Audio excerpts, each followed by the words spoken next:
on va commencer cette deuxième session sur les retours d'expérience sur les projets menés en Afrique de l'Ouest et en France. Donc, avec en première partie toutes les solutions qui ont été mises en œuvre avec un enjeu dunaire. Donc, on va commencer par la présentation d'Oumar Bari sur la MP de Saint-Louis. Donc, je vais lui laisser la parole.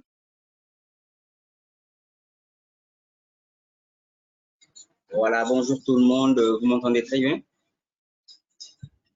Voilà, donc moi je vais un tout petit peu intervenir par rapport à un retour d'expérience que nous avons fait au niveau de l'AMP de Saint-Louis. Donc tout à fait en haut, vous avez une photo de la partie terrestre de l'AMP de Saint-Louis. Et en bas, je pense que c'est une autre Céline. J'avais envoyé une autre présentation. Bon, je pense que c'est l'avant-dernière. Ah, et en bas, de toute façon, il y a eu un problème dans un mélange de présentation.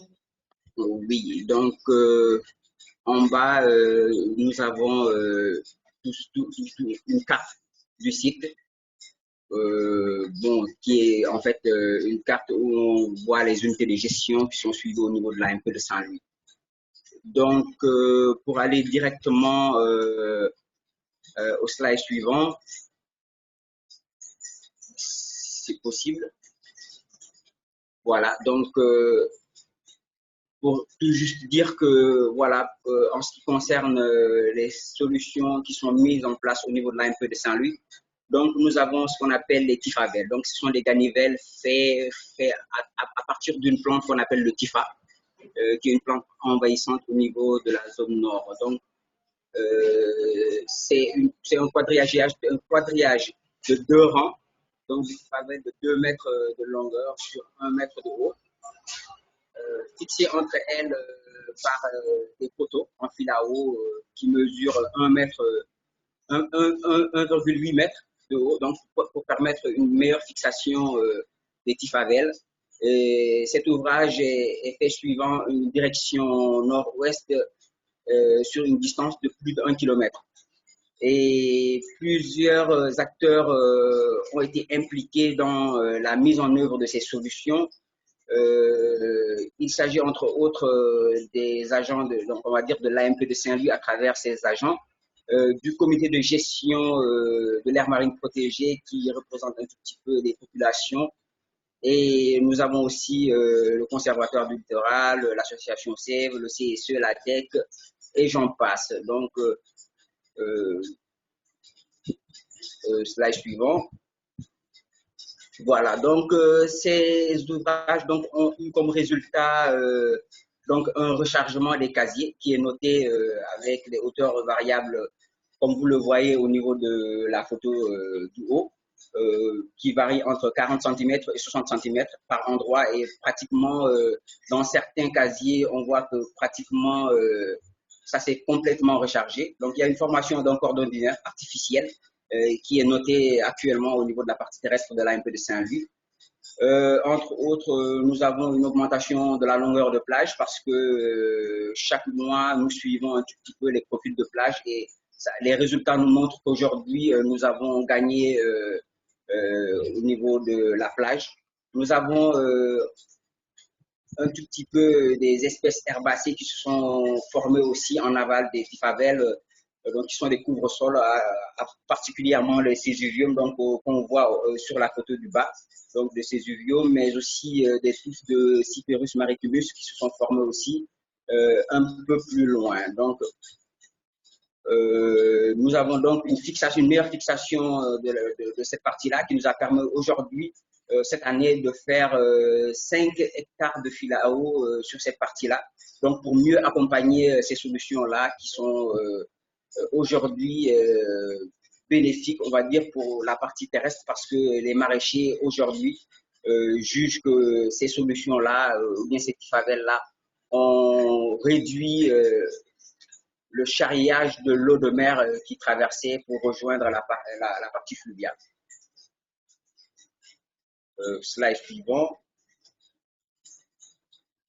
Donc, comme leçon apprise, hein, je pense que par rapport à ce que nous avons remarqué sur le terrain, Donc, il y a un renforcement de capacité de l'AMP sur les solutions douces et le suivi écologique. Donc, depuis l'implantation de ces solutions-là, donc les agents sont mieux capacités par rapport à cette mise en place-là, mais aussi par rapport au suivi qui se fait au niveau de cette partie-là. Mais aussi, nous avons une meilleure maîtrise de l'environnement du site avec son découpage en unités de gestion et de suivi périodique basé sur des données que nous récoltons et que nous mettons en place au niveau d'une base de données. Donc, nous avons comme leçon apprise, c'est que il y a cette utilisation du kifa, qui est une plante aquatique, qui envahit pratiquement le fleuve Sénégal et les plans d'eau douce au niveau de, en aval, un petit peu, en amont, autant pour moi, du barrage de Diama. Il faut dire que cette solution-là a permis l'implication de micro-entreprises locales telles que le GIE Soukali Alambi, donc qui est pratiquement le GIE qui confectionne ces tifavelles-là et qui pratiquement implique un tout petit peu les autres populations à travers les GIE des femmes et des jeunes qui permettent l'exploitation de cette solution-là. Donc, tout juste en bas, donc, sur les photos, donc vous remarquez un tout petit peu donc ce rechargement-là qui est noté, avec la présence des couvre-sols aussi. Donc, il y a un écosystème qui est en train de se mettre en place. Et cette partie, elle était nue au départ, mais aujourd'hui, nous remarquons que aussi bien la végétation, mais aussi la faune est aujourd'hui sur place. Et pour l'importance même de ce que nous faisons, qui est la conservation.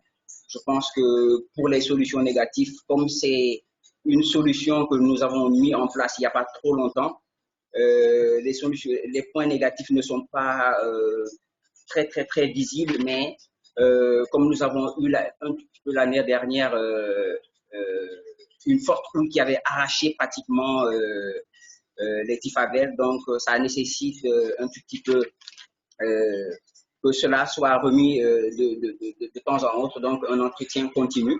Donc, à part ça, comme solution négative, comme point négatif, nous n'avons pas encore remarqué grand-chose. Bon, les suivis prochains nous permettront éventuellement de rencontrer les points négatifs par rapport à cette solution-là. Donc, en gros, hein, c'est ce que j'avais à présenter par rapport à ce que nous faisons au niveau de l'AMP de Saint-Louis. Voilà, merci. Merci Oumar. Je pense qu'un des points négatifs, c'est qu'on a perdu le commandant. On a perdu le commandant Djiba qui a suivi l'ensemble de la réalisation. Tu voudras peut-être ajouter un mot? Bon, je ne sais pas, il ne m'a pas rappelé, mais il doit être en train d'essayer de se connecter. Peut-être il viendra ou bien il fera un message et on essaiera de répondre à ça. Voilà. En tout cas, M. Djiba a son micro d'ouvert, donc je ne sais pas s'il nous entend et s'il souhaite intervenir. Oui, merci Dominique. Je vous reçois bien. Ce que Omar Barry vient d'exposer, je pense que c'est un processus que j'ai suivi tout au long et que j'étais le conservateur de l'aire marine protégée de Saint-Louis. En fait, j'ai été muté au niveau de l'aire marine protégée de Joal-Fadiouk où la même problématique se pose. Donc, par rapport à la présentation et aux activités que nous avons réalisées pour le compte du projet WACAF FM et en collaboration avec CEV, le Conservatoire du littoral et le Centre de suivi écologique, c'est en fait une grande satisfaction qui a été notée au niveau de ces expériences. On a constaté avec les présentations qu'il y a un réel ensablement au niveau de la zone, ce qui permettait réellement pour nous de pouvoir stabiliser la zone pour permettre aux maraîchers qui sont en amont de pouvoir faire des activités agricoles normalement et aussi de lutter un peu contre le phénomène de salinité des sols. Ce qui est important aussi de retenir par rapport aux résultats qu'on a notés, c'est la colonisation de certaines espèces qui sont au niveau de la zone. Ça, c'est un résultat qui est assez significatif. L'autre résultat qu'on a obtenu, en réalité, c'est de mettre en place un système dunaire qui nous permettait de mettre en amont un reboisement. Et cette année, on a mis un reboisement de 6,5 hectares, mais tout n'a pas été reboisé du fait que l'autre côté, on n'a pas encore les moyens de pouvoir stabiliser convenablement cette zone. Donc, sur ce, aussi, l'autre possibilité qu'on peut aussi vous donner, c'est l'implication de toute la communauté. Parce que ça, c'est un résultat. Quand vous faites quelque chose pour quelqu'un, si les gens ne sont pas impliqués, le résultat peut être mitigé. Donc, je pense que la participation de tous les acteurs qui étaient impliqués dans le processus a été vraiment satisfaisante par rapport à ça. Sur ce, vraiment, j'aimerais vraiment vous remercier par rapport à ce que vous avez fait pour l'AMP et aussi pour la formation des gens qu'on a pu faire au niveau de l'aire marine protégée de Saint-Louis. Je ne serai pas trop long, mais aussi avec des remerciements pour votre accompagnement. Merci beaucoup. Merci, commandant. Donc, on va passer quand même à la présentation suivante. Donc, je vais laisser la parole donc à Patrick Chevalier pour présenter l'expérimentation qui a eu lieu sur l'île de Diogué et sur l'implication des habitants. Merci. Votre micro est coupé, Monsieur Chevalier.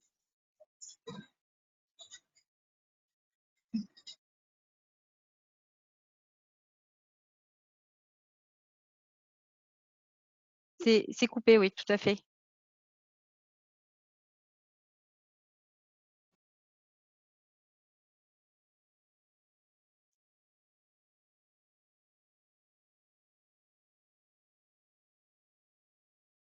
Vous m'entendez?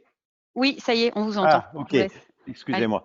Bonjour à tous. Je vais vous présenter le travail qu'on a réalisé à Diogué, qui fait suite à une expérience qu'on a menée à Caravane durant 2 ans et qui nous a apporté pas mal de connaissances. Alors, je voulais excuser Lamine Sania, avec qui nous travaillons, qui est directeur de l'école de Diogué et qui est, c'est la période de la rentrée. Il est en ce moment hors réseau parce qu'il n'y a pas de réseau dans l'école et on communique en général à partir de la plage, là où le réseau se trouve.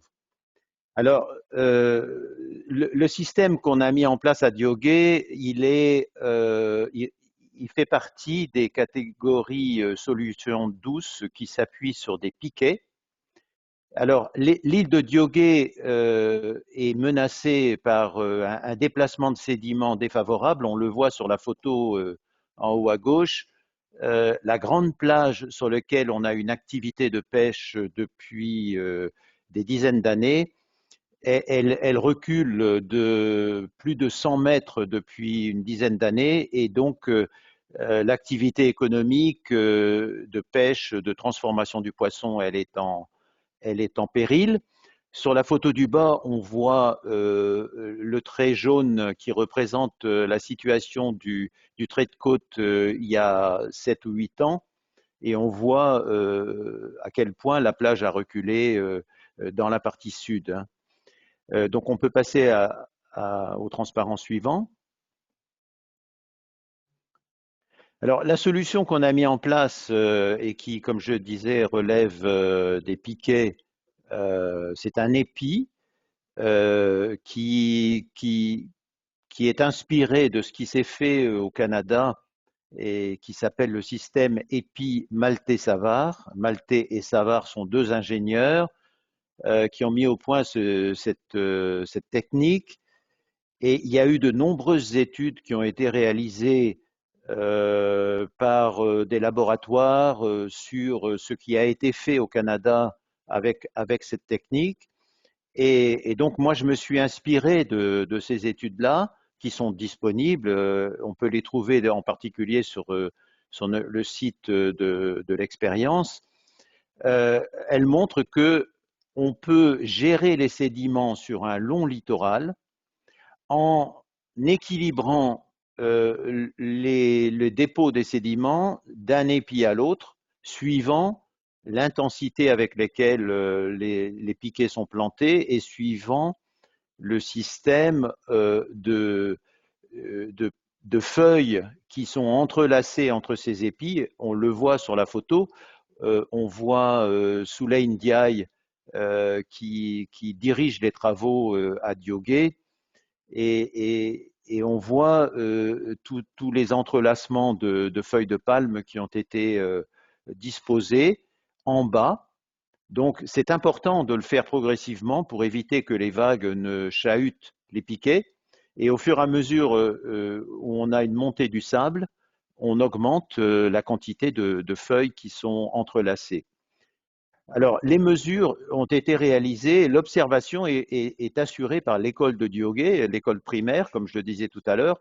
On voit 3 élèves de CM2 qui sont en train de prendre des mesures sur des piquets qui sont disposés régulièrement et qui permettent de voir comment le sable évolue sur toute la longueur des constructions.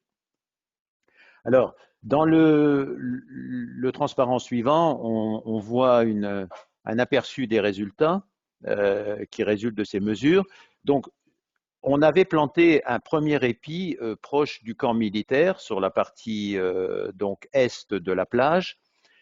Au bout de 3 mois, on a constaté une accumulation, un dépôt de sédiments considérable. Donc, on le voit sur les courbes qui ont été tracées à partir des données envoyées par l'école. Hein.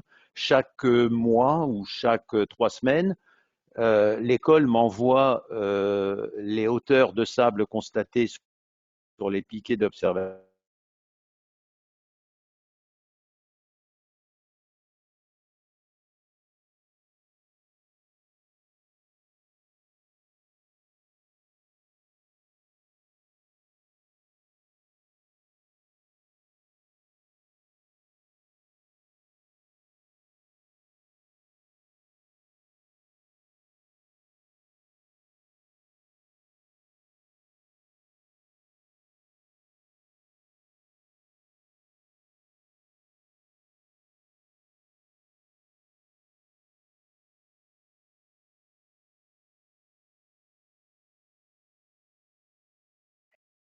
Je crois qu'on a perdu Patrick Chevalier.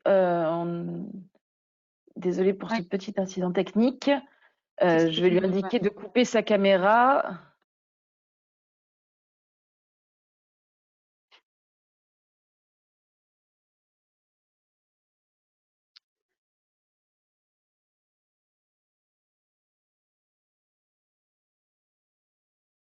Monsieur Chevalier?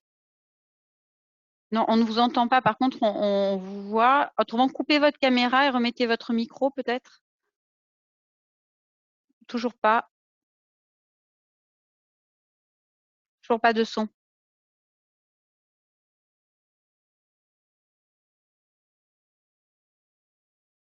On ne vous entend pas encore. Vous m'entendez? Oui, là, c'est bon. Oui. Donc, nous, on est resté sur les présentations des résultats. Excusez-moi, Voilà, j'ai eu on un vous a problème perdu là. Non, mais il n'y a pas de souci. Je vais réseau. enlever ma caméra Alors, également. Je vous laisse reprendre. ouais. Donc, je disais qu'on a eu un dépôt de sable de 350 mètres cubes en 3 mois. Pour l'anecdote, les militaires qui envisageaient de déplacer leur campement l'année dernière, ils ont décidé de ne pas le faire et aujourd'hui, les militaires jouent au football sur la plage où les fils à eau tombaient. Donc là, on s'est aperçu que la technique était vraiment très efficace. On a décidé de construire quelques mois ensuite, en février 2019, un deuxième épi. On a adapté la taille, l'espacement des piquets à partir de cette première expérience. Et ce deuxième épi a ensuite été suivi de 3 autres épis qui ont été décidés par les habitants.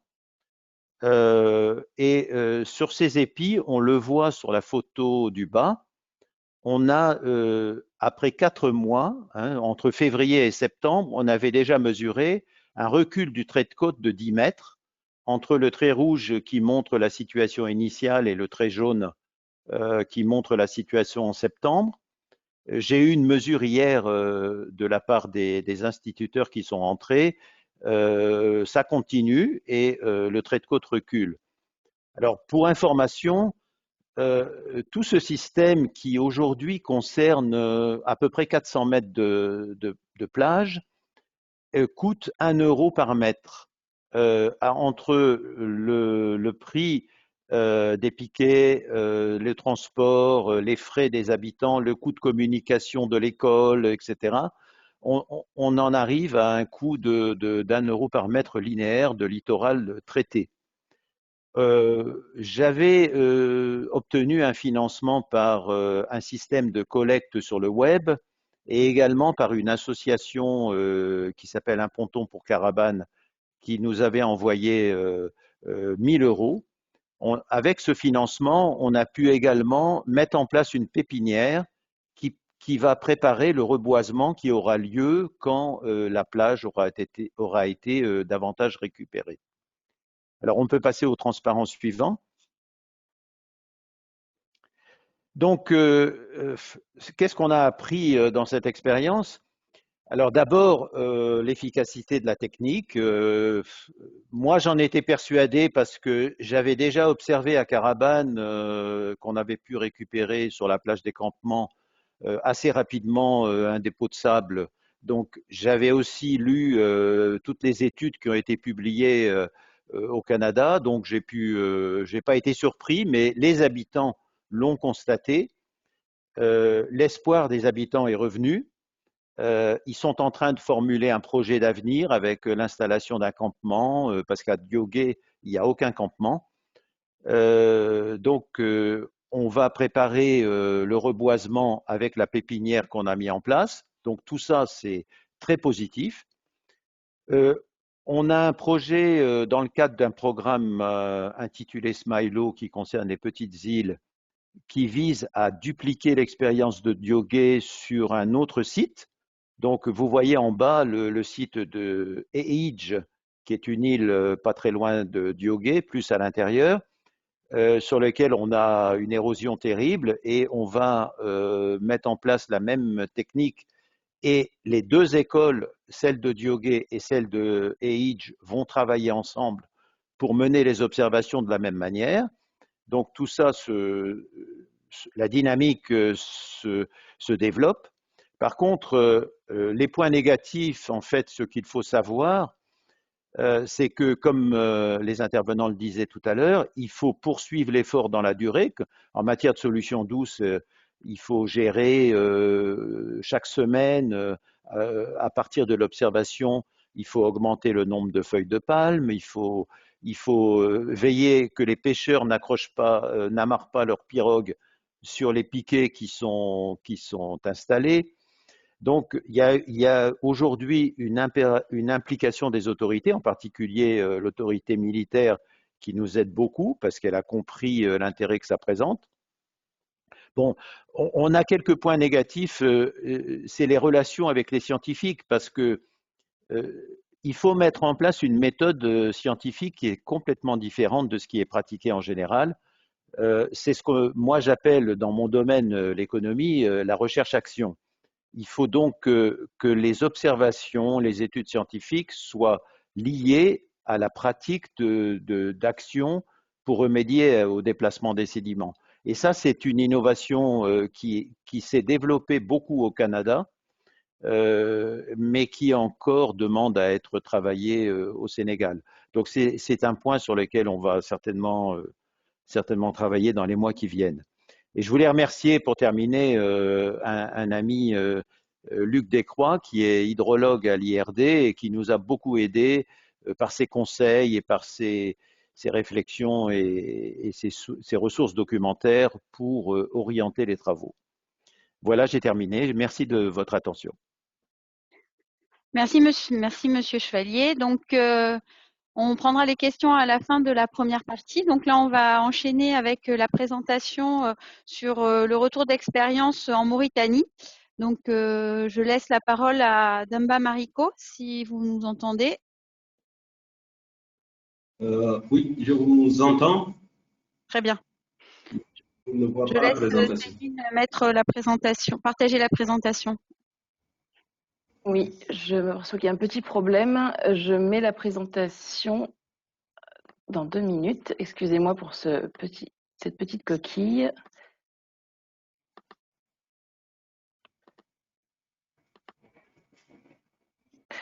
En attendant, je vais apporter une petite précision. Effectivement, donc, le conservatoire est également partenaire de l'association Smilo, qui travaille sur les problématiques de petites îles durables et qui ont lancé un appel à petits projets au bénéfice d'associations de la société civile et qui a permis donc notamment de financer, comme d'autres projets sur le pourtour africain, au Cap-Vert, à Madagascar, Mozambique, des petits projets et donc notamment en lien avec les enjeux d'érosion marine.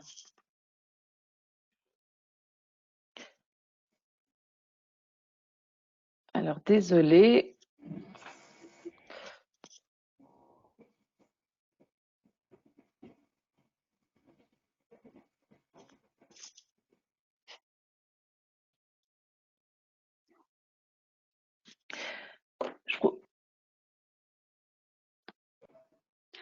Autrement, je vous propose de commencer sur les questions. Si on en a, je vais regarder le temps que la présentation s'affiche.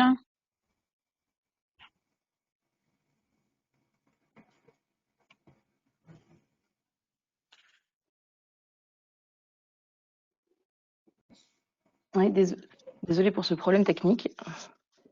Il y a quelques questions par rapport au site de Saint-Louis. Alors, est-ce que... alors, une des questions était sur la revégétalisation du site, quelle était la durée. Omar, peut-être que tu pourrais répondre. En combien de temps on a observé en gros une petite revégétalisation dans les casiers?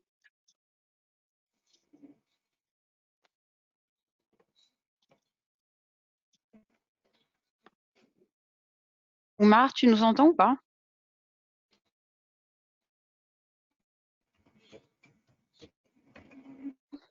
On t'entend pas, Oumar.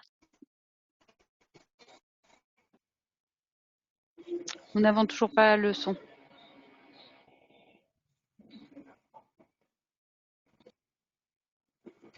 Non.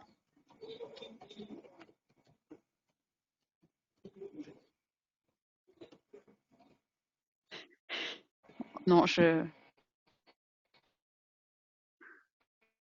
Oumar? Allô?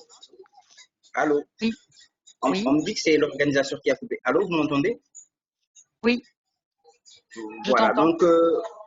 donc pour la revégétalisation, au bout on va dire, d'une année, au bout d'une année, on a constaté que les couvre-sols ont commencé à se former.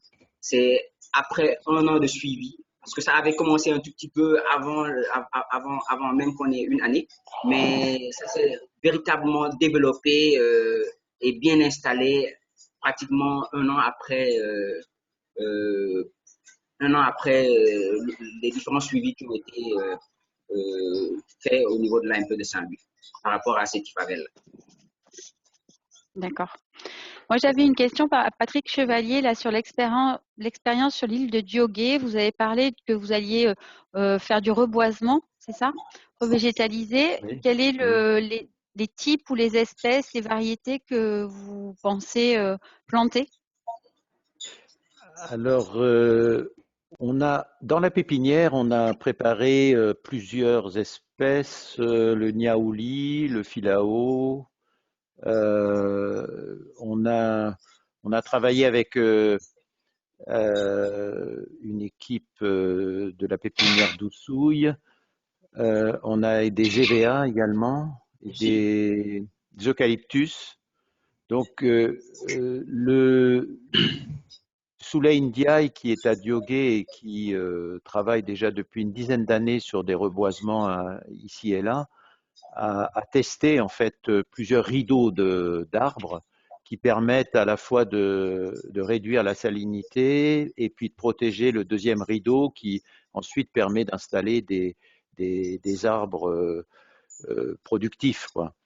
Donc, on a une grande variété d'espèces qui ont été semées là et qui sont en train de pousser pour un repiquage l'hivernage prochain. D'accord. Et Oumar, vous, à l'AMP de Saint-Louis, vous êtes plutôt sur du reboisement de filao, c'est ça essentiellement?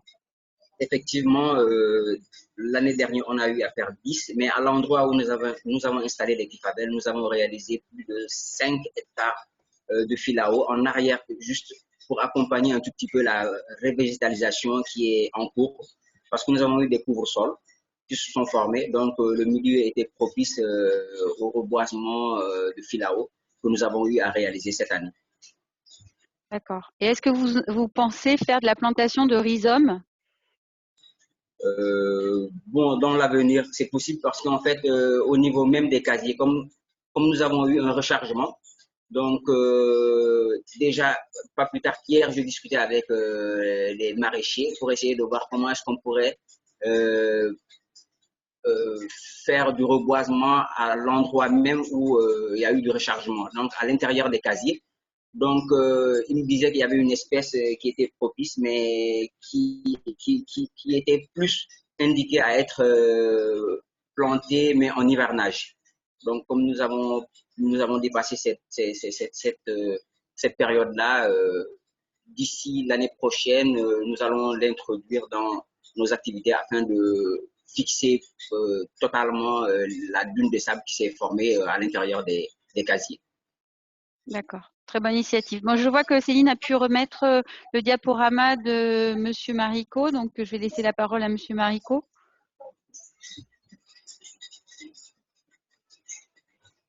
Oui, bonjour. Bonjour tout le monde.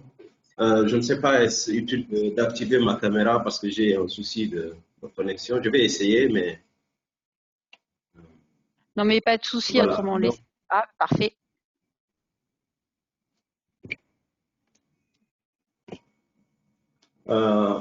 Merci. Je vais présenter les expériences donc de Solution 12 mises en œuvre à Nouakchott, en Mauritanie. Durant à peu près une vingtaine d'années, une vingtaine d'années sur le littoral de Nouakchott. Je vais présenter les plus pertinentes. Sur cette première diapo, vous avez sur la photo du bas à gauche la ville de Nouakchott, une image de la ville de Nouakchott.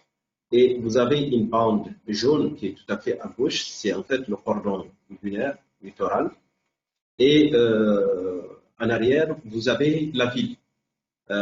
Tout ce que vous avez en bleu là, en bleu, c'est vraiment des zones qui sont très basses, des zones inondables, hein, quelquefois situées au même niveau que la mer ou en dessous du niveau de la mer.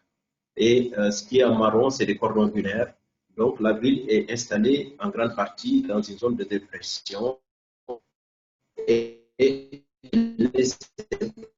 séparée de la mer que par cette étroite bande de sable, donc on appelle le cordon dunaire littoral, donc qui fait office de protection naturelle de la ville. Sur la diapo d'en haut, sur la photo d'en haut, c'est le site où les interventions ont eu lieu. Donc c'est vraiment le cordon sur une largeur de 5 km à peu près. Voilà. Sur cette deuxième diapo, je présente un peu. Non, on va sur la seconde diapo, c'est bon. Sur la seconde diapo, je présente. On peut avoir la seconde diapo, voilà. Je présente les solutions, donc les expériences déroulées dans le cadre des projets ACC, ACCBC, Ceinture Verte et Ministère de l'Environnement.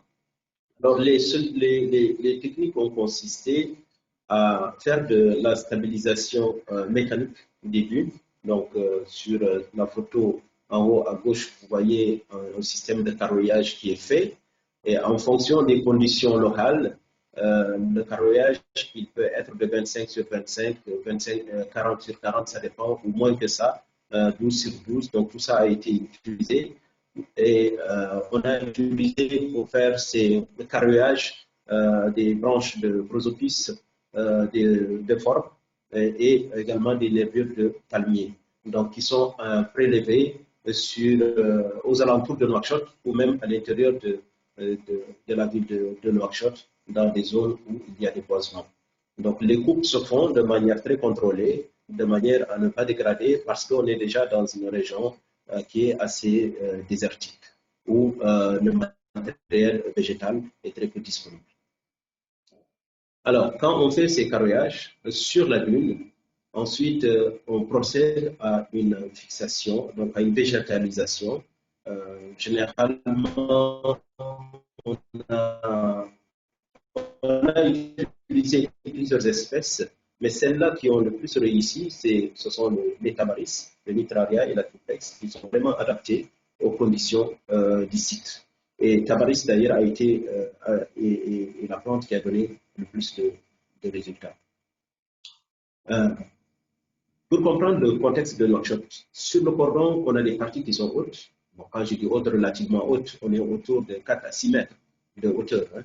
Et il y a des parties qui forment des zones de brèche, qui en fait sont des zones qui ont été, dont le sable a été prélevé pour les besoins de construction en grande partie. Parce qu'en fait, la ville de Nouakchott est une ville qui est récente, et donc la ville s'est construite en prélevant le sable de la dune, ce qui fait qu'il y a des zones de brèche.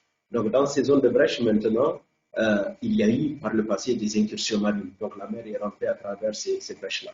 Donc il y a eu des expériences qui ont été développées également dans ces zones de dépression, donc qui a consisté à recharger un peu ces zones de dépression en rehaussant, en installant des rangées de palissades, des palissades frontales, comme vous pouvez l'avoir sur les deux photos en bas. Vous avez deux rangées parallèles, donc qui sont espacés de 5 à 20 mètres pour piéger le sable donc dans son déplacement et provoquer son accumulation. C'est sur la photo de gauche en bas. Donc là, on voit clairement sous la palissade, on voit une accumulation de sable qui fait à peu près 1 mètre de hauteur. Diapo suivante. Diapo suivante. Vous m'entendez? La diapo suivante. Voilà. Merci. Toujours dans ces zones de dépression, une autre technique a été également expérimentée. Ça a été présenté tout à l'heure par le premier présentateur dans le panorama des solutions douces. En fait, c'est une solution douce, mais qui fait appel aussi à de gros engins. Hein. Donc, on amène dans les zones de brèche, on fait un remblai de matériaux à base de matériaux argilo-coquillés, ou parfois seulement sableux, hein, du sable marin qui est prélevé sur d'anciennes dunes, des dunes fossiles qu'on trouve plus au nord. Hein. Donc on prélève le sable et on le déverse dans les zones de brèche. Hein. Donc, quand il s'agit donc de remblai coquillé, il faudrait le compacter. Donc on a une base qui va être solide, hein, et puis après maintenant on met là-dessus un recouvrement sableux de plusieurs dizaines de centimètres pour permettre après de pouvoir faire de la plantation. Donc sur ces digues, ces remblais, on fait de la stabilisation, on fait de la végétalisation, et après maintenant il y a tout un travail d'entretien régulier qu'il faudrait faire. Parce que ces palissades qu'on met, c'est vrai qu'elles n'ont pas pour objectif de rester de manière éternelle. C'est du matériel qui est biodégradable, etc. C'est du matériel qui se dégrade au cours de quelques années. Mais pour qu'elles soient efficaces, pour qu'on ait les résultats escomptés, il faut qu'il y ait un entretien régulier. Donc, un entretien des palissades, mais également la plantation. Et aussi dans les zones où on met des palissades frontales, il faut savoir les rehausser de manière régulière pour qu'elles continuent à capter le sable. Et ce qui est important à savoir au niveau de ces expériences aussi, c'est que l'arrosage se fait généralement une seule fois au moment de la plantation. Donc, au moment de la plantation, on est dans des milieux où il pleut très, très peu. Ce n'est pas comme le contexte sénégalais où il pleut très peu. Et donc, ces espèces sont assez adaptées aux conditions, à ces stress typiques-là. Donc, au moment de planter, on arrose. On apporte 20 à 40 litres d'eau. Et puis, quelquefois, pendant la saison sèche, vraiment, quand on sent que les plants sont un peu fatigués, on fait un arrosage d'appoint. Mais c'est généralement un seul apport d'eau au moment de la plantation. Alors, il y a eu une autre expérience qui a été développée, c'était avec les herbacées entre 2014 et 2015, parce que la végétalisation a toujours utilisé des espèces plutôt arbustives. Et donc, l'idée, c'était de les associer avec des herbacées et de voir qu'est-ce que ça va donner. Donc, c'est une expérience qui a été menée avec l'Université de Nouakchott, la faculté des sciences. et qui a utilisé les Stipagrossis et les Califormes. Donc, des essais d'abord, donc c'était des graines et des boutures qu'ils ont utilisées en pépinière et qu'ils ont développé au niveau de l'universitaire, des étudiants en master, etc. Puis après, ils sont allés sur les sites pour essayer de faire des essais là-bas, donc sur place. Malheureusement, ça n'a pas vraiment abouti à cause d'un manque de suivi. Ce n'était pas que les suivis après étaient faits qui a été utilisé au littoral de Nouakchott. Il y a deux choses qui ont été utilisées. C'est la construction d'obstacles en arrière de la dune, parce que la dune, donc les jeunes venaient les week-ends avec leur 4x4 et roulaient sur la dune. Donc ils détruisaient toute la dune, toute la végétation, etc. Donc il fallait protéger la dune pour empêcher déjà l'accès automobile. La deuxième chose, c'était quoi? C'était de faire un accès piéton, de faire donc une voie d'accès piétonne, donc qui permet un peu de canaliser les déplacements, puisque c'est une zone qui est de plus en plus fréquentée. Avant, on disait que Nouakchott était une ville qui tournait le dos à la mer, mais aujourd'hui, c'est vraiment beaucoup de gens qui partent sur le littoral. Donc, il faut canaliser les gens, puisqu'il y a des efforts de plantation, de restauration. Il faudrait vraiment faire des accès qui permettent d'aller à la plage sans dégrader ce qui se passe sur le port de Nouakchott. Diapo suivante. Sur la diapo suivante, est-ce que je peux la voir? Alors, il y a différents acteurs qui ont été impliqués dans ces solutions. C'est d'abord le ministère de l'Environnement avec la direction des aires protégées du littoral, donc avec qui, notamment dans le cadre des projets ACCBC et ACCC, donc il y avait une équipe de gardiens, mais également une équipe de ce qu'ils ont appelé les gardes du littoral, qui sont sur la photo en haut à droite. C'est vraiment une équipe qui a été constituée pour essayer de surveiller, de protéger un peu toutes ces installations, tous ces aménagements qui sont en train d'être faits. Mais également, ce qui est intéressant à savoir, c'est que il y a les plus hautes autorités qui ont visité ces expériences. C'est le Premier ministre, c'est le ministre de l'Environnement qui sont venus plusieurs fois sur le littoral pour voir un peu qu'est-ce qui se faisait sur l'une des photos en haut. Mais également, ce sont les partenaires techniques et financiers. Ici, on a le ministre allemand des Affaires de la coopération, BMZ, qui vient aussi planter son arbuste ici sur la dune de Nouakchott. Donc vraiment, c'est des partenaires, c'est différents partenaires techniques et financiers qui viennent aussi pour soutenir les actions qui se développent, qui se font sur ce cordon. Mais c'est également des ONG nationales, donc qui aujourd'hui maîtrisent les techniques et font le travail de fixation du dunes. Donc dès qu'il y a des travaux de fixation du dunes à faire, que ce soit sur le continental ou le côtier, ce sont les ONG nationales qui existent et qui les exécutent, mais également des entreprises techniques qui ont également acquis une certaine expérience. Diapo suivante.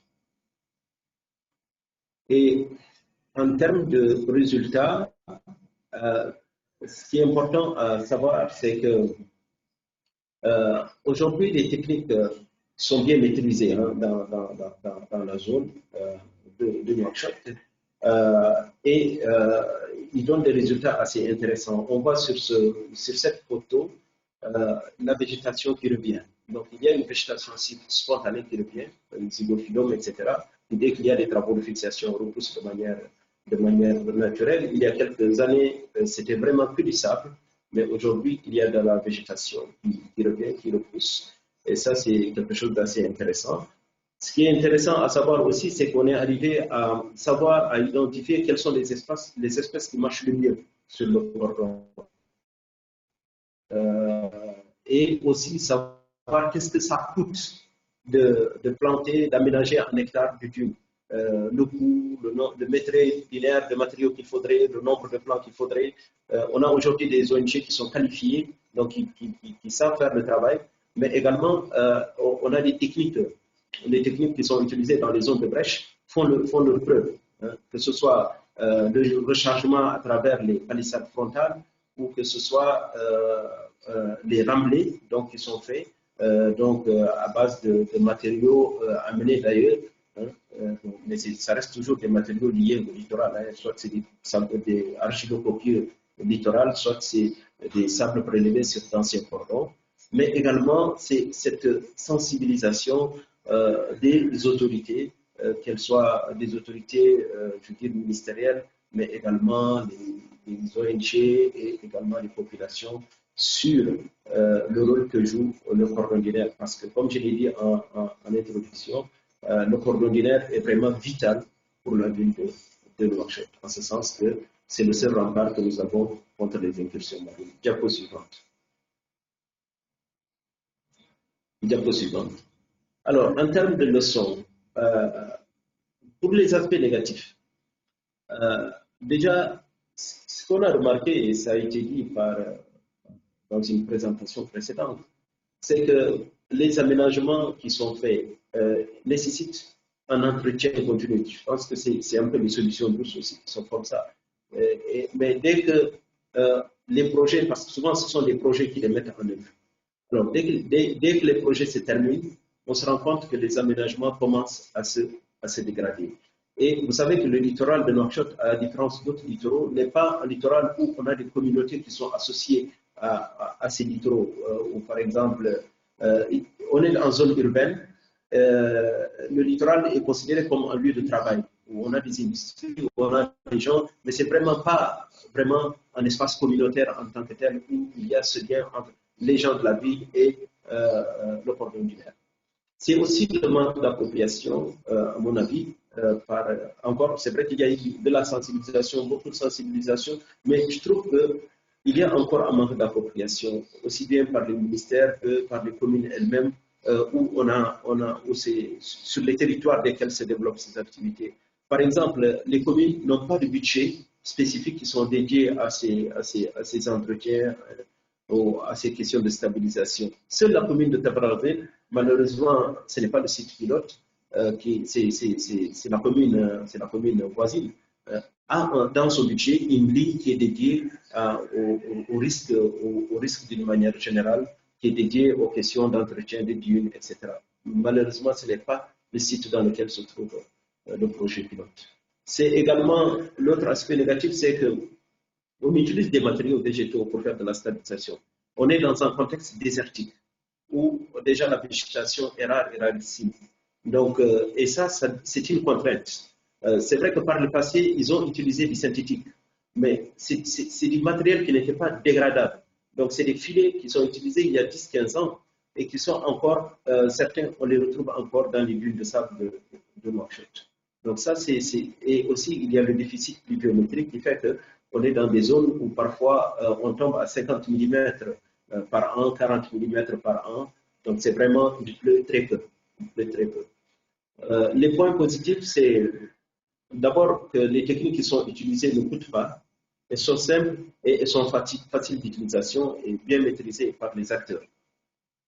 L'autre point positif aussi, c'est que ces techniques qui sont utilisées, ces techniques douces, utilisent une main-d'œuvre à haute intensité, donc génèrent des revenus pour les populations.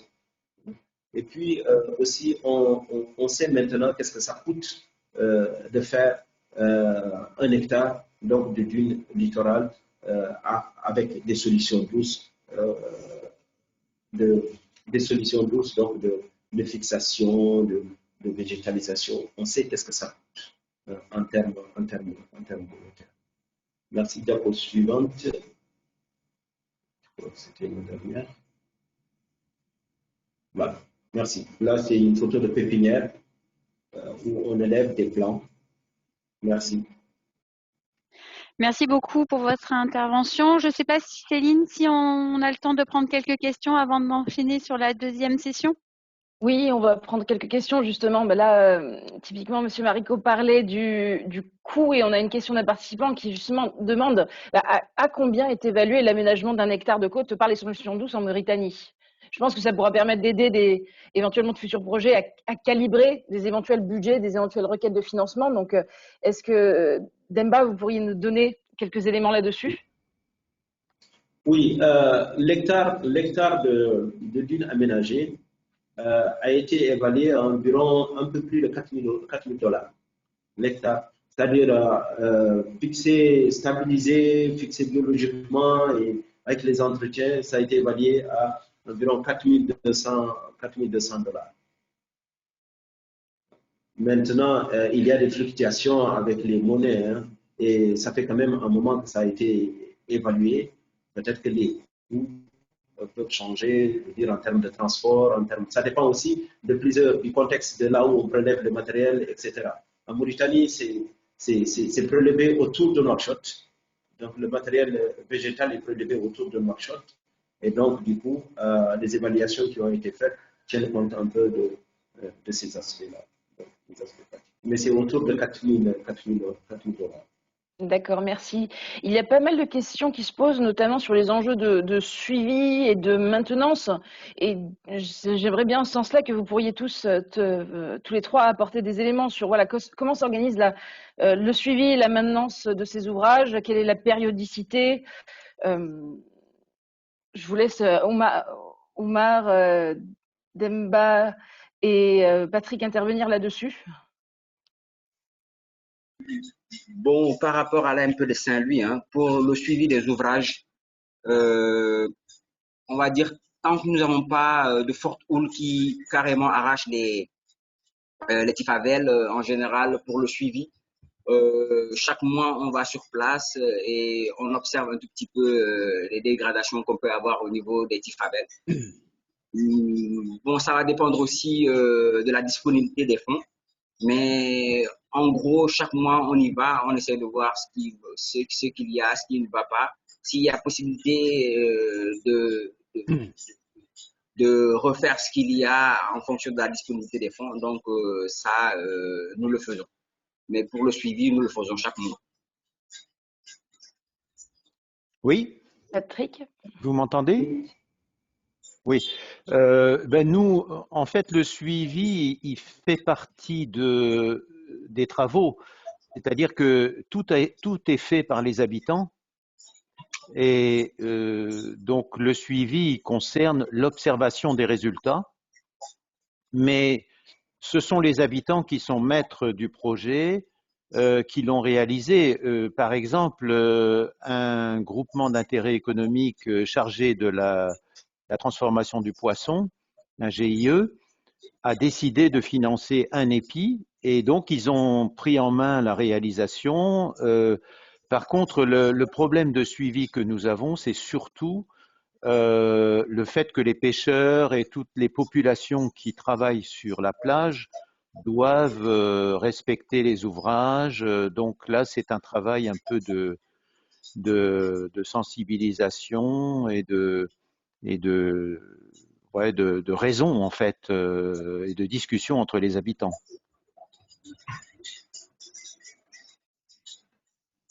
Oui, en Mauritanie, le suivi, oui.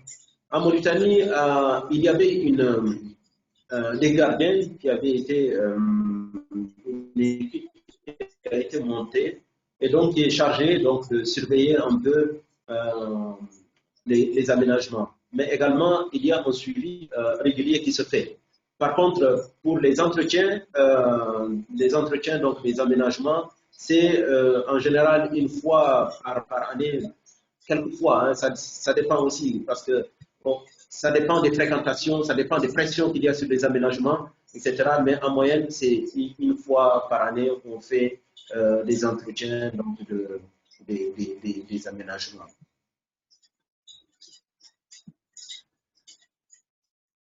Merci beaucoup. Je prends une toute petite dernière question. Pour les autres questions auxquelles on n'aura pas pu répondre, on vous y répondra par mail après le webinaire.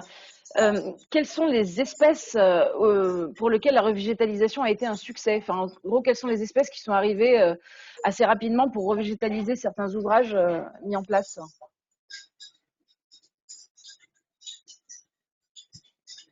En Mauritanie c'est c'est le tamaris. Le tamaris qui a le plus réussi. Donc, en fait, il y a les trois espèces, tamaris, triplex et nitraria.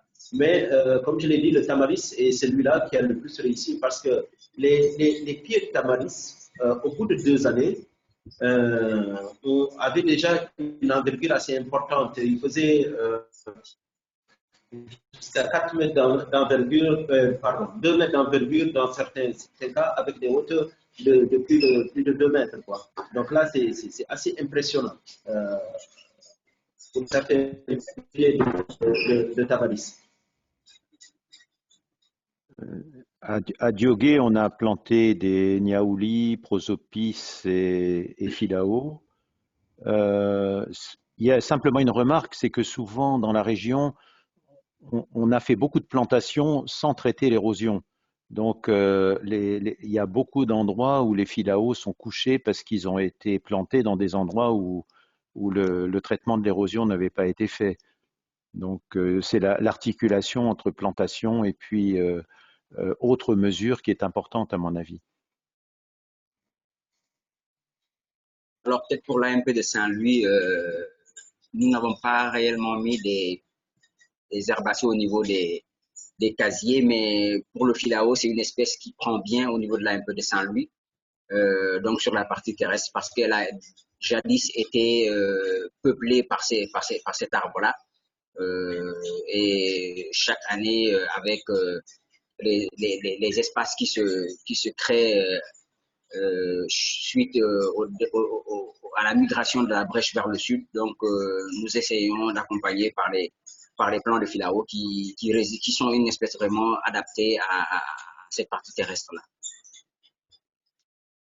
Merci à vous. Je On voulais va juste vite ajouter. enchaîner parce que, excusez-moi, il y avait un complément d'information.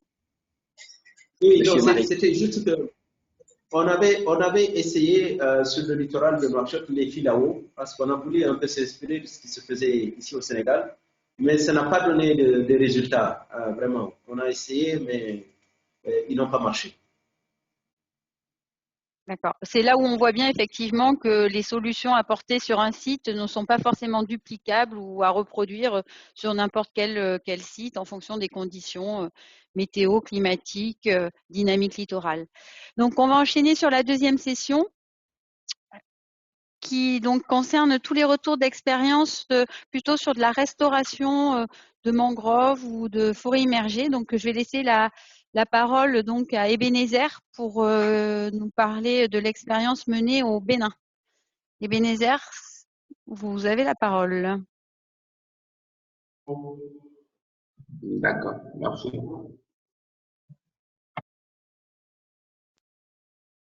Bonjour tout le monde. L'expérience à présenter aujourd'hui est intitulée Restauration, conservation et gestion durable des mangroves du Costa Rica et du Bénin face au changement climatique. C'est un projet développé à la fois entre deux pays du Sud, Costa Rica et le Bénin, avec un appui technique du Mexique à travers un institut qu'on appelle ECOMES. Mexique, pourquoi? Parce que le Mexique a développé depuis de longues années une expérience vraiment intéressante en matière des espaces déjà dégradés de mangroves. Alors, le site du Bénin est situé à Ouida, dans un village qu'on appelle Agbalingdewe. Vous pouvez voir la carte à côté. En haut, la photo, c'est le site qu'on veut restaurer, déjà avec les travailleurs, pour vous expliquer un peu comment le travail va se dérouler. Prochain slide, s'il vous plaît.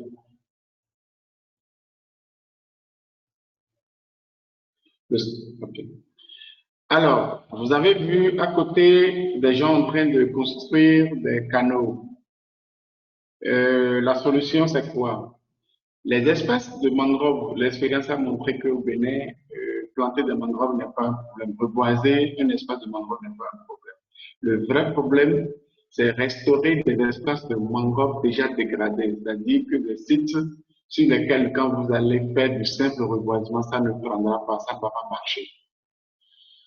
Donc, le site qui est choisi là, c'est un site où les gens ont déjà fait des expériences de reboisement où ça n'a pas marché. Donc, on a choisi ce site exprès pour leur montrer que c'est possible avec la technique qu'on a amenée. La technique s'appelle restauration hydrologique. Cette restauration hydrologique consiste à faire quoi? Identifier le site et être sûr que quand on va planter des propagules de rhizophoras, par exemple, ou des graines d'Avicennia, ça ne va pas prendre. Je parle de ces deux espèces parce que c'est ça qu'on a plus au Bénin. Donc, le site identifié, ensemble avec les communautés Kassanafel, on a implanté des tubes parce qu'on les a associés un peu pour les expliquer un peu, même si les termes techniques, elles ne peuvent pas comprendre les communautés, on les associe quand même. Le site, c'est un site de 30 hectares qu'on a choisi dans la commune de Vida, où on a installé des piézomètres. Ces piézomètres nous ont permis, avec des appareils, de mesurer quelques paramètres physico-chimiques, notamment le pH, le potentiel redox, la température et puis la salinité. Ces 4 paramètres ont été mesurés à l'initial sur le site à restaurer. Et nous avons choisi une forêt de référence qui n'est pas loin du site et qui est dans un état plus ou moins en état de conservation. Et au niveau de cette forêt, nous avons pris aussi ces paramètres physico-chimiques. Alors l'idée c'est quoi? Quand on a implanté cette tube, cette piézomètre sur le site à restaurer, on a pris les paramètres au niveau des deux sites, le site à restaurer et le site en état de conservation. On construit maintenant les canaux. Et après avoir construit les canaux, nous continuons maintenant à prendre les mesures jusqu'à avoir plus ou moins les mêmes valeurs, intervalles de valeurs pour le site à restaurer et le site de référence. C'est-à-dire que c'est en ce moment que nous avons restauré le site, nous avons ramené les conditions qui permettront aux rhizophoras, disons, aux espèces de mangroves de prospérer maintenant sur le site à restaurer. Et ce travail se fait avec une équipe de Corps ONG où nous prenons les données tous les mois. Les données se prennent tous les mois et on fait la comparaison. On fait un monitoring rigoureux pour avoir ces données-là. Mais il faut préciser qu'avant, au niveau des 7 piézomètres où on prend les données, on construit des canaux pour relier ces 7 piézomètres et aussi pour mailler tout le site. Là, on ramène l'eau. Quand il y a la marée, l'eau monte, va sur le site à restaurer. À basse marée, ça revient. Donc, il y a un flux, un reflux au niveau du site qu'on crée pour permettre de réajuster les paramètres jusqu'à obtenir les bons intervalles pour pouvoir procéder au reboisement. Le site que vous voyez, c'est en 2018 qu'on a construit ces canaux.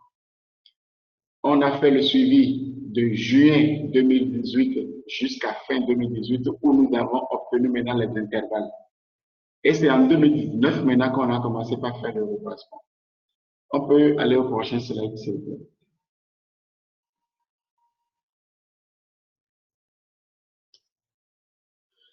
Alors voilà, des populations, quand on a obtenu les intervalles, eux, on est sûr maintenant qu'on a ramené des conditions idoines pour que les propagules de rhizophoras, ça c'est des propagules de rhizophoras racinosa, puissent prospérer. Là, on a commencé par procéder au reboisement ensemble avec les populations où sur un site, on a divisé plus ou moins le site en deux. Sur un site, nous avons fait un reboisement densifié serré pour voir comment ça va se passer. Et sur un autre site, sur un autre côté, on a fait du reboisement espacé d'1 mètre d'écart. L'autre, on a fait 50 cm pour rester serré. Donc voilà comment le travail se passe. Les populations avec des pilotes vont chercher les propagules de rhizophoras, les ramènent sur les sites et on les met en terre. Prochain slide, s'il vous plaît.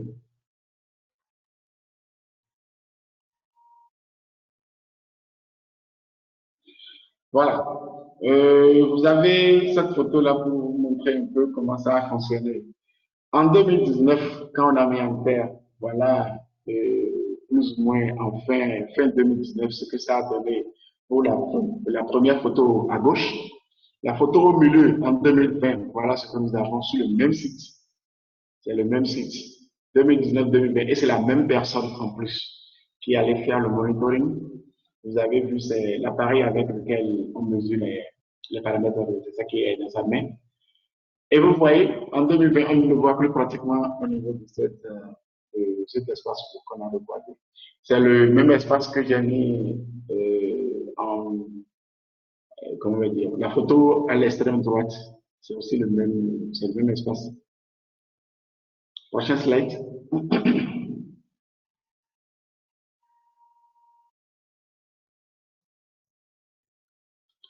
Voilà. Ça, c'est toujours le même site, mais le reboisement n'a pas été fait à la même date.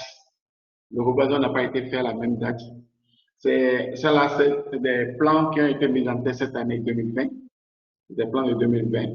Et vous pouvez déjà voir à peu près comment ça monte et ce que ça donne. Donc, c'est un exemple pour montrer que la restauration hydrologique au niveau d'un site dégradé de mangrove est possible et qu'il faut bien savoir conduire le processus. Premièrement, mettre des piézomètres où il faut prendre des paramètres physico-chimiques, les comparer à un site de référence qu'il faut identifier proche du site à restaurer. Et après ça, il faut construire des canaux. Et là, vous faites un monitoring de ces paramètres jusqu'à obtenir des intervalles proches de l'intervalle du site de référence. Mais il faut noter que les paramètres sont aussi pris au niveau du site de référence chaque fois pour voir s'il y a un temps, il n'y a pas un changement. Pour noter, pour voir les changements au niveau de ce site aussi. Donc, c'est ce que nous avons fait et c'est ce qui nous a permis d'avoir ce résultat que je vous suis en train de vous présenter. Prochain slide.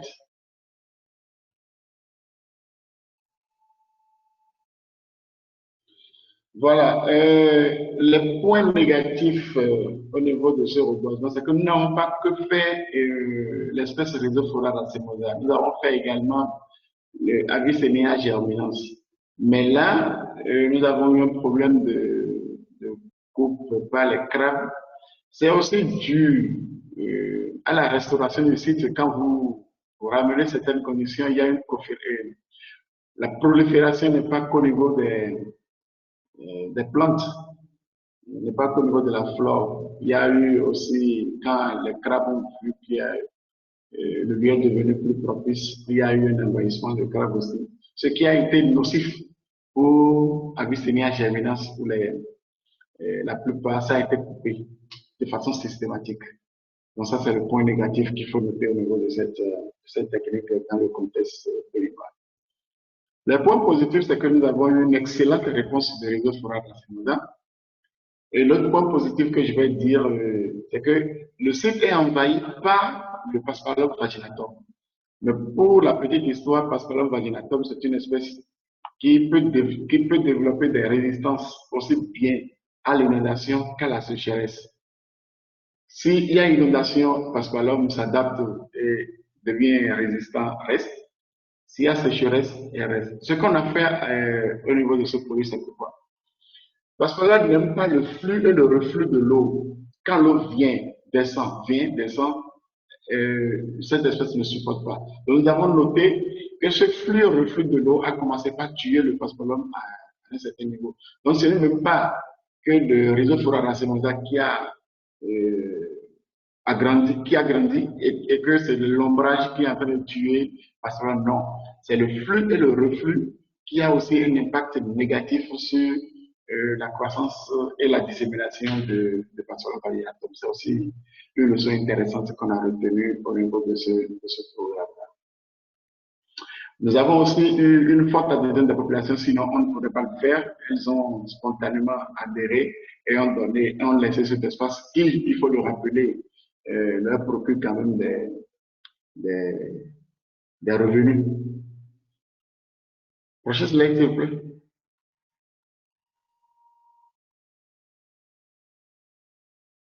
Voilà. Merci beaucoup. Voilà ce que nous avons fait dans le cadre de ce projet restauration et conservation des mangroves du Costa Rica et du Bénin. Le cas du Bénin, c'est ça que je vous ai dit. Merci. Merci, Bénézère. Je vais laisser la parole à Alain Brondeau qui va donc nous parler de la restauration de la forêt marécageuse en Guadeloupe. Je vous donne la main.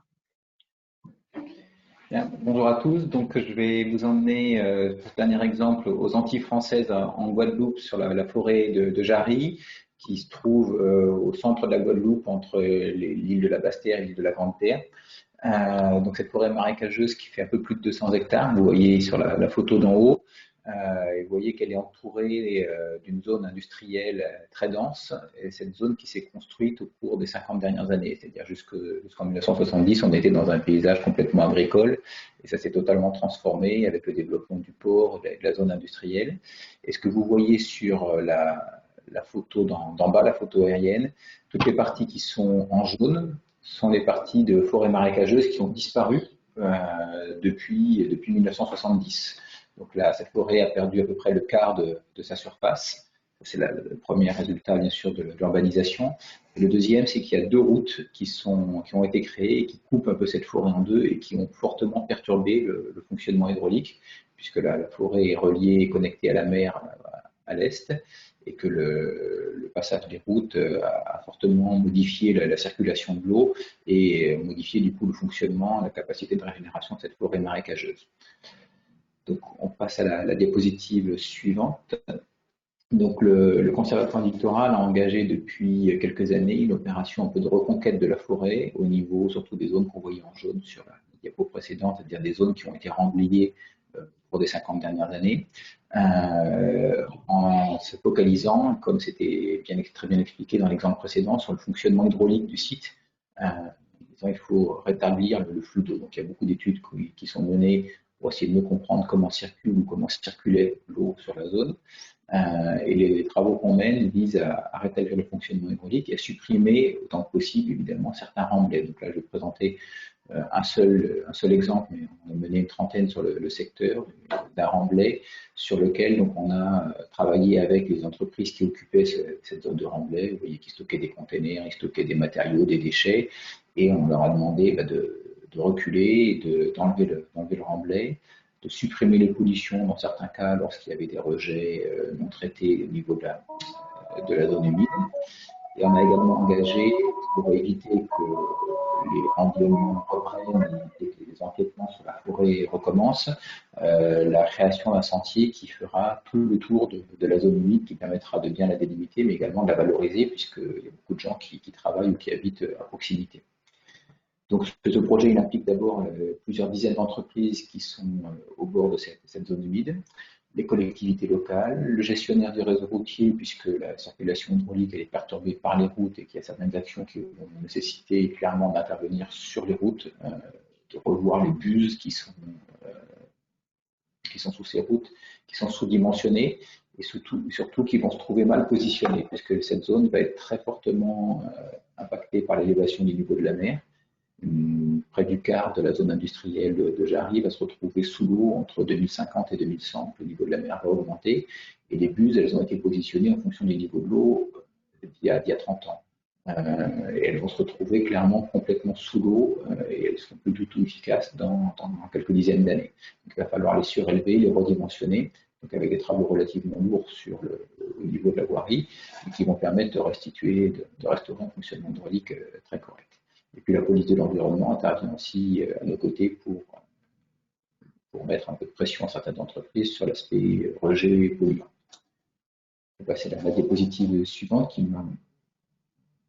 on voit donc le même site, donc le dépôt d'avance était 2017 avant l'intervention, 2018 juste après l'enlèvement du remblai. Et donc on voyait en 2019, en 2020, l'évolution du site qui s'est fortement revégétalisé. Donc je précise qu'il n'y a pas eu une seule plantation. Tous les plants que vous voyez ici, des Lycénia, des Pterocarpus, etc., sont revenus tout à fait spontanément et très rapidement.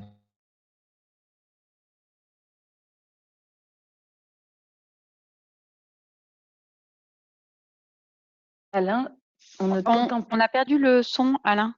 Alain Brondeau. Alain, On ne t'entend plus. Je pense que tu devrais couper ta caméra. On ne t'entend plus.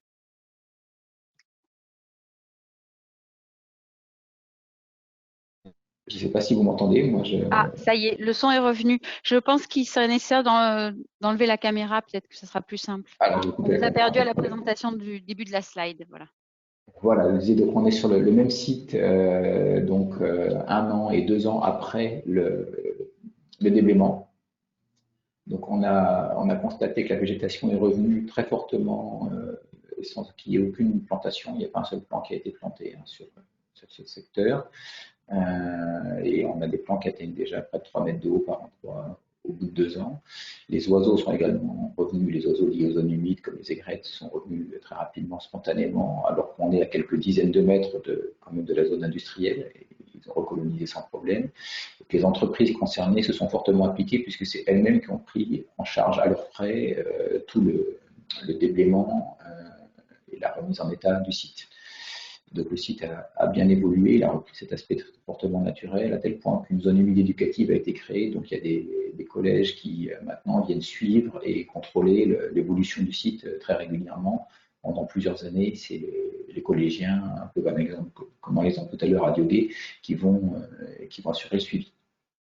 Je vais passer peut-être à la dernière diapositive. Donc les enseignements donc, en matière point négatif, je ne sais pas si généralement négatif, mais en tout cas un enseignement, c'est que le temps d'étude préalable pour bien comprendre le fonctionnement du site, il est important. Avant de bien comprendre le fonctionnement hydraulique, le fonctionnement écologique du site, et puis le travail de concertation avec les entreprises concernées. Là, c'est ce qui a pris le plus longtemps. Il a fallu des fois 2 ou 3 ans de négociations, en maniant à la fois la carotte et le bâton pour les convaincre effectivement de rentrer dans cette démarche. Et puis, il y a beaucoup d'acteurs à coordonner. Il y a plusieurs dizaines d'entreprises, je l'ai dit, il y a plusieurs niveaux de collectivités locales qui sont aussi concernés. Donc, qui rend tout ce travail de concertation plus complexe.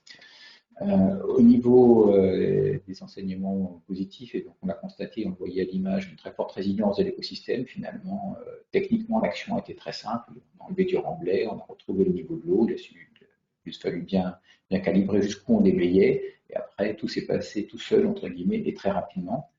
On voit qu'il y a une mobilisation collective énorme, de plus en plus de partenaires, qui soient du secteur public ou du secteur privé, veulent participer à ce projet et se réapproprient le site finalement. Et cette forêt qui était complètement invisible parce que cachée derrière les zones, les hangars de la zone industrielle, elle est en train de redevenir un enjeu collectif très fort. Et tous les documents de projets de territoire portés par les collectivités qui auparavant ne parlaient que d'extension de zones économiques, de création de nouveaux quartiers, etc., maintenant placent au cœur de leur projet la préservation et la valorisation de la zone humide. Donc elle réexiste pour les décideurs. Je pense que c'est un des résultats du projet. Donc sur la carte que vous voyez en bas, vous voyez un peu l'état d'avancement, puisqu'il y a des secteurs en cours de traitement, des secteurs terminés, c'est les secteurs en vert, des secteurs en cours de traitement, comme celui qu'on voit sur la photo. Ici, une espèce de casse automobile où il y avait encore, il y a 1 an et demi, 6 mètres de haut d'entassement de carcasses de voitures. On voit qu'on est en train petit à petit de les faire toutes traiter, broyer par le occupant. Il a quasiment terminé. Et là, on va attaquer le déblaiement de la zone. Et puis, on aperçoit aussi sur cette photo quelque chose qui brille un petit peu à la surface de l'eau, c'est la pollution liée aux écoulements d'huile et d'hydrocarbures sur la zone. Et ça également, c'est en cours de traitement pour faire cesser cette source de pollution. Et sur l'image d'en bas, vous voyez un peu ce qu'il nous reste à faire. Tous les secteurs en rose sont ceux qui ne sont pas encore traités, mais qui sont prévus pour les prochaines années. Voilà, donc on devrait arriver à terme à avoir restauré une quinzaine d'hectares sur cette zone humide de Jarry. Je vous remercie. Merci beaucoup. Alors, pour pas trop prendre de retard, Céline, on prend quand même quelques questions. Oui, on va prendre quelques questions. Il y a notamment des questions par rapport à la présentation au Bénin. Est-ce qu'il y a eu des mesures préalables de prise pour vérifier avant le reboisement de la mangrove si le site était dans des conditions favorables? Ebenezer, je vous laisse répondre là-dessus, si vous m'entendez.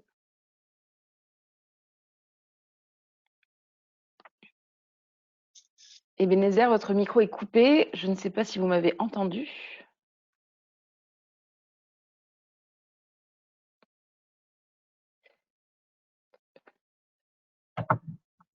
Ebenezer? Ok, je suis là. Oui.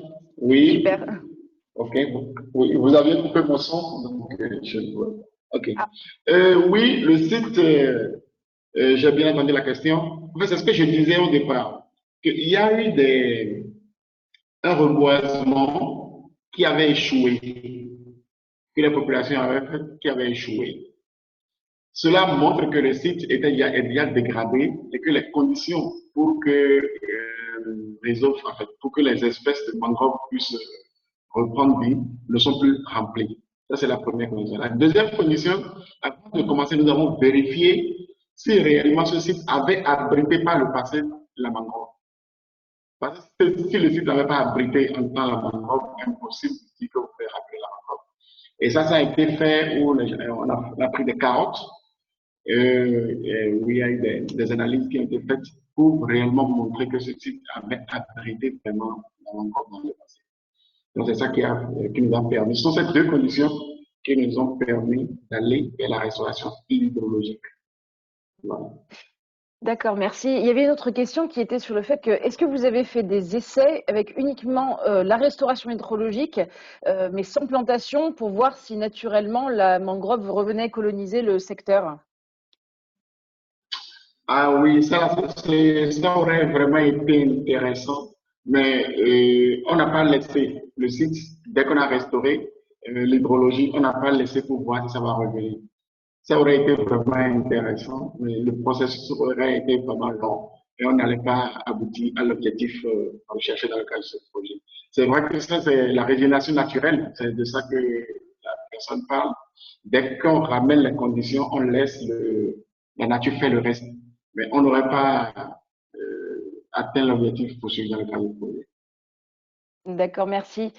J'ai une toute dernière question à l'attention d'Alain. Quel a été l'engagement des industries au projet? Est-ce que tu as pu avoir des retours de ces industries en termes d'impact positif sur leurs activités? Oui, alors il y en a déjà deux d'entre elles qui nous ont fait un retour très positif, puisqu'ils y gagnent, eux, en termes déjà d'image, d'attractivité. C'est un site qui est un concessionnaire automobile, donc il y a des clients qui viennent acheter des véhicules. Quand sa concession est entourée d'un bel espace naturel de qualité, c'est plus attractif que quand c'est autour d'une zone très dégradée et polluée. Et donc il y a tout de suite trouvé son intérêt en termes d'image. Et l'autre, c'est pas une petite entreprise, c'est comme Total, qui a accepté même de démolir totalement une station-service, de l'enlever, elle est maintenant démontée. Parce que de la même façon, il y gagne en termes d'image pour lui, et de toute façon, il a compris que cette station, elle était condamnée à long terme. Donc il dit, bah, vous m'avez fait accélérer un petit peu les choses, mais j'aurais dû l'enlever dans 20 ou 30 ans de toute façon. Donc j'anticipe un petit peu et ça m'évite des problèmes plus tard. Il y a une autre question, quelqu'un demande s'il n'y a pas eu quand même des traces de pollution sur le site. Si, il y a des pollutions sur le site, beaucoup, parce que pendant 40 ans, ça a été un petit peu le laisser-faire généralisé, clairement, sans contrôle. Donc, à chaque fois, effectivement, non seulement il y a un travail sur le foncier pour récupérer des surfaces, faire reculer des occupations, mais il y a un travail également sur le traitement des rejets, la mise en place, soit la connexion au réseau d'assainissement, lorsque c'est des choses qui peuvent aller dedans, soit des stations spécifiques pour des pollutions industrielles. D'accord, merci. Je vous propose de conclure ou une dernière question, Céline? Non, je pense que nous avons un peu débordé du timing, mais en tout cas, je vous remercie tous d'être restés jusqu'au bout. Dominique, peut-être une dernière question qui permettra de faire aussi une conclusion. Est-ce que finalement les solutions douces sont durables et réalistes? Alors, tout à fait. Déjà, je voulais quand même noter que je vois bien que dans tous les retours d'expérience, on nous a fait remonter quand même 3 éléments.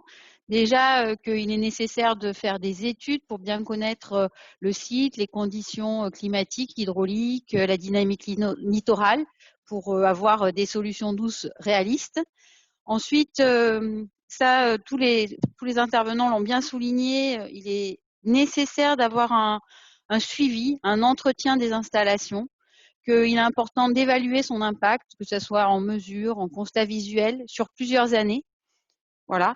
Sachant qu'on a pu voir que la majorité ont eu des retours sur du court terme, alors que ce soit positif pour la gestion du trait de côte ou pour la biodiversité. Et un point qui semble important et qui revient, c'est comme un projet d'aménagement, en fait, il est nécessaire d'avoir une bonne concertation et une bonne sensibilisation, car les projets de solutions douces ne sont positifs et réalistes et ne dureront dans le temps que s'il y a l'adhésion de l'ensemble de la population, que ce soit les usagers, les collectivités, les gouvernements. Donc en fait, moi je trouve que ces 3 points ont été remontés dans l'ensemble des retours d'expérience de nos intervenants, donc je les remercie. Moi personnellement, je voulais vraiment souligner le fait que chaque site a sa solution, que on ne peut pas tout reproduire, tout n'est pas reproductible et qu'il faut vraiment faire attention d'un site à l'autre.